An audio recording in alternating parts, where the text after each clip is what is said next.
실수라는 단원을 이야기를 좀 해볼게요.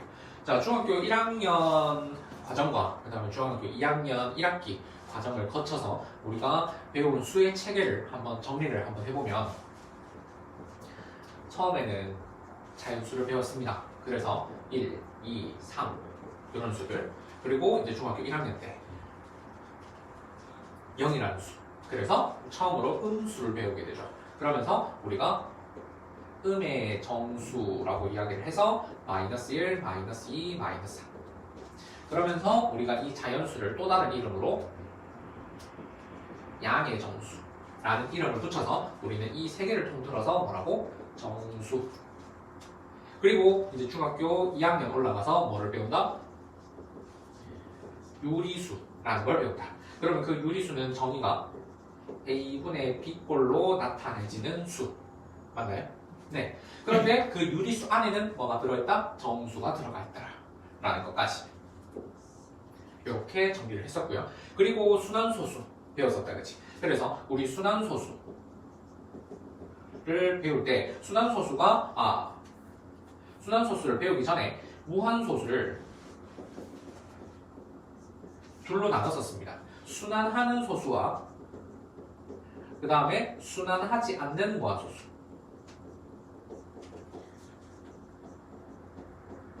이런 수들이 있더라. 자, 오늘은 어떤 걸 할 거냐면 요런 수를 이야기를 한번 해볼 거예요. 자, 우리가 이런 꼴, 그리고 정수, 이 모든 거를 전부 다 유리수라는 틀 안에서 이야기를 했었습니다. 왜? 전부 다 분수 형태로 표현이 가능했었기 때문에. 그런데 우리가 순환하지 않는 무한소수는 분수 형태로 표현이 되지 않더라. 그래서 우리는 이러한 녀석들을 전부 다 뭐라고 얘기를 하겠다? 지금부터 무리수라고 이야기를 할 겁니다. 그러면 분수 형태로 나타나는 수와 분수 형태로 나타나지 않는 수, 그럼 결국에는 유리수와 무리수, 얘네들은 결국 물과 기름 같은 존재예요. 그래서 우리가 앞으로 다룰 수는 실수라는 큰 범위 안에 유리수와 무리수라는 큰 틀로 나뉘게 됩니다. 그리고 이 유리수에서는 이제 정수가 아닌 수 둘로 나뉘게 되고, 이 정수는 다시 이제 자연수와 그 다음 0과 음의 정수로 나뉘게 된다는 거지. 이런 식으로 우리는 정리를 해줄 수가 있더라. 그러면 우리가 오늘 배울 이 무리수는 우리가 지난 시간에 정의를 했던 근호를 사용을 한 수들이 거의 대부분 무리수였고, 그리고 원주율도 마찬가지 무리수의 한 예로 사용이 가능합니다. 그래서 루트 2라든지 루트 3이라든지 파이라든지 이런 친구들. 그런데 근호를 사용했다고 해서 무조건 무리수는 아니다라는 거야. 왜? 예를 들어서 루트 4더라. 그런데 이 친구는 4의 양의 제곱근이라는 뜻이었기 때문에 이 친구는 2제곱의 양의 제곱근. 그래서 우리는 이거를 지난 시간에 절대값 2라고 나타내기로 약속을 했었고, 그리고 이거는 2라는 수입니다. 결국 이거는 어떤 수? 근호를 사용을 했지만 유리수라는 거를 우리는 알고 있다. 그래서 항상 근호를 사용을 했다고 해서 무리수라는 것은 아니다 라는 사실, 요거 반드시 체크를 하고 넘어갑시다.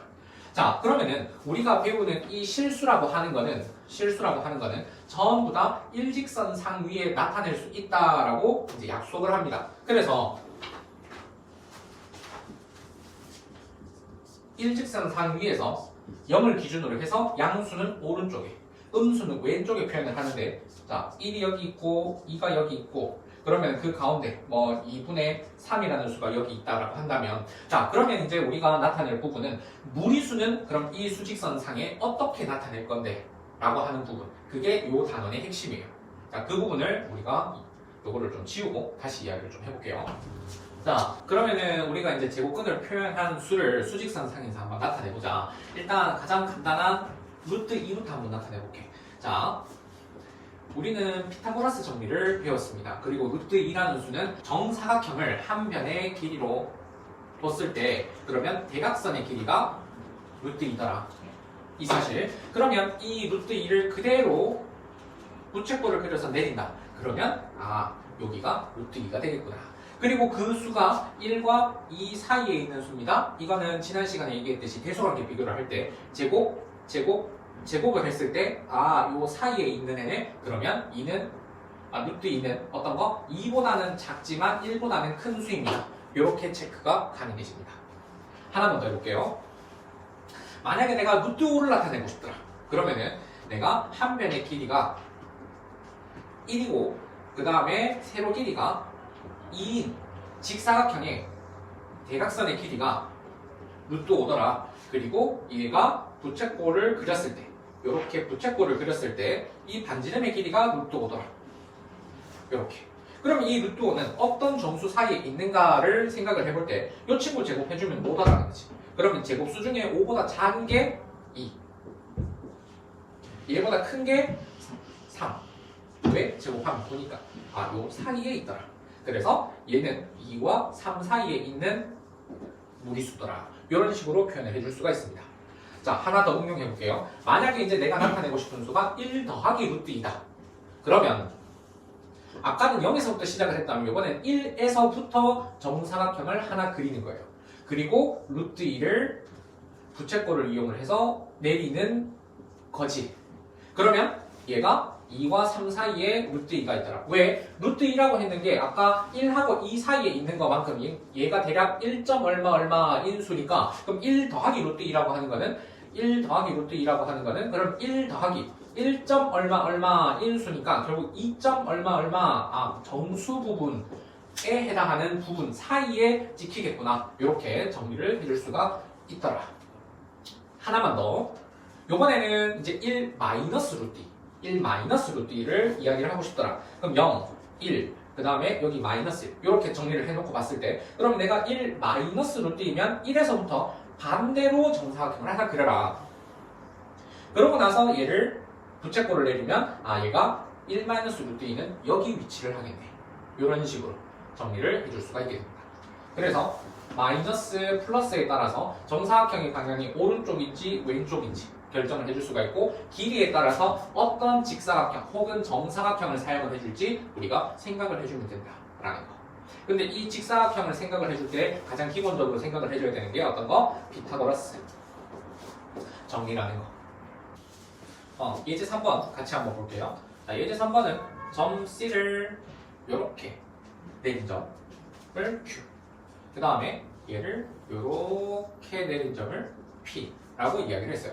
그러면 우리가 생각을 해봐야 될 점은 A가 중심이 되면서 얘가 뭐가 된다? 반원이 된다. 반원이 된다. 그랬을 때 얘 반지름 길이는 어떻게 되는가를 생각을 해보면 요 길이 3이죠. 그 다음에 이거 높이 얼마죠? 2. 오케이. 높이가 2더라. 그러면 이 빗변의 길이는 제곱 더하기 제곱 해주면 루트 14. 그럼 내가 오른쪽으로 더 갔으니까 어디에서부터? 1에서부터 오른쪽으로 더 갔으니까 그러면 Q는 2 더하기 루트 13 그렇지. 그 다음에 얘는 1에서부터 왼쪽으로 더 갔으니까 1 마이너스 루트 14 그렇지.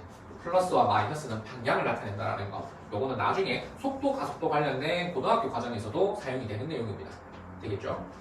이렇게 정리를 해줄 수가 있더라. 자, 예제 4번은 우리 별표를 쳐놓고 반드시 이유도 같이 기억을 해놓도록 할게요.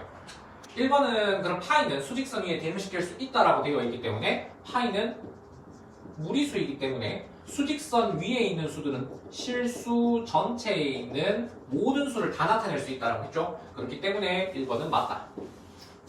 그 다음에 2번은 루트 2와 루트 3 사이에는 무수히 많은 무리수가 있더라. 자, 유리수의 개수와 무리수의 개수는 무수히 많습니다.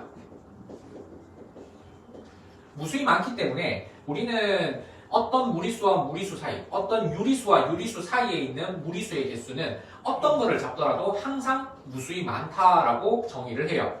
물론 이게 이제 나중에 수학과를 가잖아요. 그럼 그게 왜 그런가 증명을 하게 되는데 그 부분에 대해서는 나중에 전공을 들어갔을 때 배우는 거지만 지금 우리는 이렇다라는 걸 알고 넘어갈게요. 그래서 무수히 많은 무리수가 있다. 이것도 당연히 맞는 말이고 그렇다라고 받아들일게요.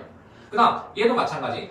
유리수랑 무리수를 잡았지만 어떤 유리수든지 간에 항상 무수히 많을 수 있더라. 그래서 얘도 같이 따라오는 말이다. 그래서 이 두 가지는 꼭 기억을 하고 있읍시다. 그 다음 4번 서로 다른 유리수 사이에서는 무수히 많은 정수가 있더라. 자, 정수는 이야기가 좀 다르죠. 그래서 우리는 4번 같은 경우를 옳지 않다라고 이야기를 하고 싶더라. 그러면은 우리는 하나의 예시를 들어서 기억을 해주면 좋겠죠. 뭐 예를 들어서 뭐 0도 유리수니까 0하고 2분의 1 이렇게 잡아보죠. 그러면 그 사이에 정수가 있다 없다? 정수가 없을 수도 있더라. 그러니까 4번이 정답이 되겠네요. 그 다음 5번도 한번 보죠. 수직선은 유리수로 메울 수 있다? 아니죠. 수직선은 유리수랑 무리수로 같이 메워야 된다, 그지? 물하고 기름이니까 안 섞이는데 기름도 같이 있어야 그걸 다 채울 수 있다고. 근데 물 가지고만은 다 메울 수는 없더라. 그러니까 5번도 정답이 되더라. 이런 식으로 하나하나 이유가 왜 되는지를 잘 알고 있어야 어떤 문제로 변형이 나오더라도 체크가 가능하다라는 거. 4번 문제는 꼭 기억을 잘 해놓읍시다. 알겠죠? 자, 예제 5번 대소관계. 대소관계는 우리가 차도 이용할 수 있고 제곱의 차도 이용할 수 있고 둘 다 양수라는 보장이 있을 때는 나눗셈도 이용할 수가 있더라. 자, 그러면 지금 현재 이 대소관계가 맞는지를 살펴보려면 일단 차를 이용해야 되더라. 그러면 루트 10 더하기 1에서 4를 뺐는데 0보다 작다면 1번이 맞을 것이고 0보다 크다면 틀린 문제가 되겠네. 자, 그래서 정리를 한번 해봤더니 얘는 루트 10 빼기 3 이렇게 정리가 되네. 근데 루트 10이라고 하는 거는 제곱하면 10이고 3을 제곱하면 9가 되기 때문에 루트 10이 3보다 크더라. 그렇기 때문에 얘는 양수가 되죠. 아, 그러면 얘는 틀렸네. 이런 식으로. 그 다음 12에서 루트 5 더하기 10을 뺐더라. 그러면 얘도 2 마이너스 루트 5 이렇게 정리를 하고 그 다음에 2를 제곱하면 4더라. 루트 5를 제곱했더니 5더라. 아, 그랬더니 얘가 더 크더라. 그러면 얘는 음수더라. 그러면 얘가 더 커야 되지. 그래서 틀렸더라. 이런 식으로 증명을 해주는 겁니다. 그 다음 3번도 마찬가지. 마이너스 루트 8 더하기 1에서 마이너스 3을 뺐더니 그럼 얘는 4 마이너스 루트 8이더라. 그러면 4는 제곱해서 16이고 루트 8은 제곱하면 8이니까 얘가 더 크더라. 그러면 이거는 양수더라. 그러면 앞에 있는 녀석이 더 커야 되겠죠. 그러니까 얘도 틀렸더라. 자, 그 다음 4번. 얘는 2 플러스 루트 5랑 루트 3 플러스 루트 5. 만약에 이제 같은 합이 주어져 있다라고 한다면 이거 제외하고 나머지들끼리만 비교를 해줘도 상관없습니다. 그러면 2 제곱하면 4고 루트 3 제곱하면 3이기 때문에 앞에 있는 녀석이 더 크다, 그죠? 그러니까 이거는 무조건 양수가 되겠다. 아, 그럼 4번이 정답이네. 5번도 마저 한번 체크해보면 루트 6, 루트 6 있다, 그지? 그럼 이거는 없다 생각하면 2랑 루트 5만 비교를 해봤을 때 2 제곱하면 4고 루트 5는 제곱하면 5니까 아, 얘가 더 크네. 그러니까 부동방향 반대가 돼야 되네. 이런 식으로. 예제 6번 같은 경우에는 얘와 사이에 있는 수다. 그리고 얘에 대한 근사치도 문제에서 대략적으로 주어져 있죠. 자, 그러면 이런 문제 같은 경우에는 수직선을 하나 그려보세요. 그리고 루트 2가 루트 5보다 작다라는 사실은 우리가 잘 알고 있죠. 자, 그리고 얘가 1.414 그 다음에 얘가 2.236이라고 문제에서 주어졌습니다. 그러고 나서 이제 1, 2, 3, 4, 5를 여기에서 대략적인 위치가 어디 있는가를 살펴보는 겁니다. 쌤이 이거 방식을 추천하는 이유는 5번 때문에 그래요. 자, 5번 먼저 한번 보면요. 이 친구는 잘 보면은 요거랑 더 해서 나누기 2. 이거 평균이잖아. 딱 가운데 지점을 나타내는 거잖아. 여기를 나타내는 게 요거잖아. 아, 5번은 뭐 얘를 더하고 더해서 나누기 2를 해서 수치적으로 계산을 하는 게 아니라 이런 식으로 체크를 해주면 우리가 금방 찾아줄 수 있다고요. 되겠나요? 자, 그러고 나서 나머지 한번 보겠습니다. 얘 제곱하면 2고 얘 제곱하면 5기 때문에 1번은 오케이, 당연히 그 사이에 있더라. 그 다음에 얘는 대략적인 근사치가 나와 있다는 거는 얘네들을 계산을 하라는 뜻이기 때문에 아, 그럼 얘는 대략 1.614일 거기 때문에 얘보다 큰 값을 가지겠네요. 오케이. 그 다음에 얘 같은 경우에는 3을 더했기 때문에 얘는 4.414인데 그렇게 되면 루트 5보다 더 큰 쪽이 돼버리기 때문에 3번이 얘보다 더 큰 쪽에 위치를 해버리게 되는 거지. 그러니까 3번은 사이에 있는 수가 아니게 되고 얘는 0.3을 뺀 녀석이니까 얘는 대략 1.936. 아, 근데 1.936은 루트 2보다는 큰 수이기 때문에 아, 그러면 이 사이에 어딘가에 4번 수가 존재를 하겠네. 이렇게 체크가 가능해질 겁니다. 되겠나요? 그래서 5번 같은 수는 우리가 직접 체크를 하는 게 아니라 어떻게 수직선을 그려서 체크를 해주면 됩니다.